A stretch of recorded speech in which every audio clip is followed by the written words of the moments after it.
Диво изградените куќи и хотели во Охрид под лупа на обвинителството. Предмет е отворен откако државните ревизори доставиле детален извештај во кој се констатирани сериозни неправилности во работењето на општината, поврзани со бесправна градба, финансиско управување и непочитување на законската регулатива. Наудите укажуваат на системски пропусти, недостаток на контрола и можни основи за кривична одговорност, поради што обвинителството започнало предистражна постапка.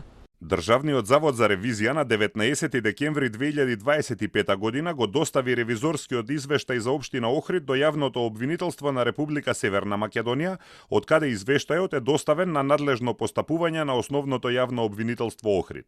Како што информираат од обвинителството, оформен е предмет и се преземаат дејствија на проверки.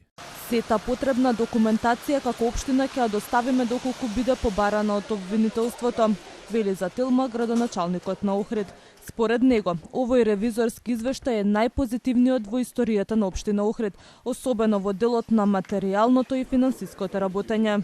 Ревизорите утврдија дека над 4000 објекти, меѓу кои хотели и куќи, некои во крајбрежето, некои на Галичица, во заштитени подрачја се дивоградби. Општината се правдаше дека и покрај огласите за барање фирма што ќе урива дивоградби, ниедна компанија не се заинтересирала.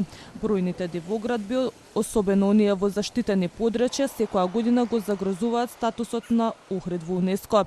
Организацијата бара нивно уривање со цел заштита на автентичниот лик на градот и езерскиот пејзаж.